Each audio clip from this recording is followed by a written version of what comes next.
Venezuela iko tayari kwa ajili ya mapambano ya silaha dhidi ya Marekani, huku Maduro akikusanya wanajeshi milioni 2.5. Rais wa Venezuela Nicolas Maduro anaishutumu Marekani kwa kuchochea migogoro ili kutoa rasilimali, akisema mawasiliano na Washington yamevunjika kabisa. Venezuela kwa sasa iko tayari kwa mapambano ya silaha dhidi ya Marekani, huku Nicolas Maduro akisema kwamba sasa jeshi lipo tayari kwa mapambano wakati wowote, huku Marekani ikishambulia meli ya Venezuela ikidai kwamba ilibeba madawa ya kulevya.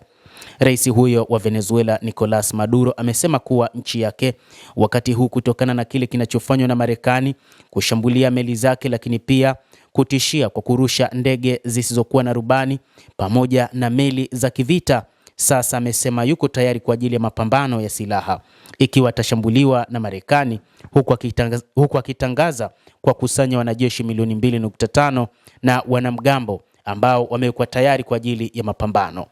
Leo hii Venezuela ina nguvu zaidi ya kitaifa, imeungana zaidi na iko tayari zaidi kuhifadhi uhuru wake na kujenga amani chini ya hali yoyote, tukilazimika kukimbia kwenye mapambano ya silaha, Maduro alisema katika hotuba yake kwenye televisheni.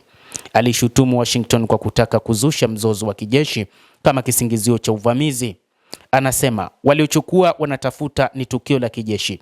Hatujaanguka kwa uchochezi wala hatutawaangukia, anasema Maduro.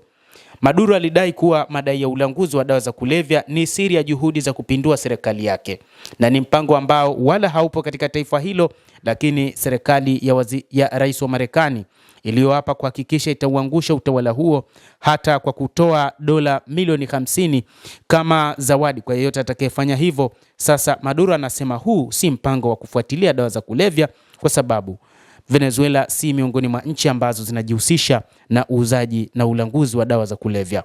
Kila mtu anajua kwamba hadithi ya dawa za kulevya na biashara za madawa ya kulevya ni njama tu. Hiyo ndiyo hoja.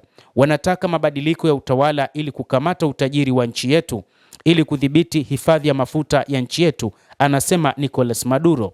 Ameonya kwamba kuijaza Caribbean na baruti na makombora kunaweza kusababisha mzozo mkubwa katika eneo hilo la Amerika ya Kusini.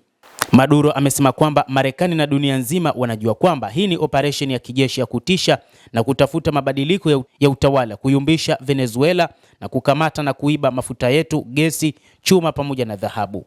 Maduro amesema uhusiano na Washington umeporomoka kufuatia kutumwa kwa vikosi vya wanamaji vya Marekani. Mawasiliano na serikali ya Marekani yalikuwepo kwenye njia mbili na yaliharibika wakati huo, anasema Maduro. Leo naweza kutangaza kwamba mawasiliano yameharibika nao kwa vitisho vyao vya mabomu, vitisho vya kuwaua watu na usaliti. Pia amemtaja waziri wa mambo ya nje wa Marekani Marco Rubio kuwa bwana wa kifo na vita.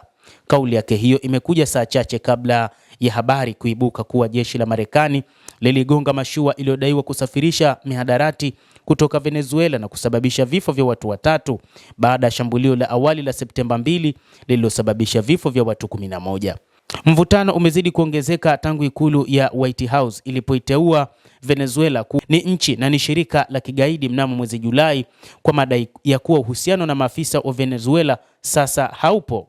Marekani pia imetoa zawadi ya dola milioni 50 kwa kukamatwa kwa Maduro na kupeleka meli za kivita katika visiwa vya Caribbean kama sehemu ya operesheni zake za kupambana na dawa za kulevya. Mtazamaji, endelea kutufuatilia, lakini usisahau kulike, usisahau kucomment, kadhalika na kusubscribe channel yetu hii ili upate habari hizi kwa mapana hapa The World News. Mimi ni Adam Hussein.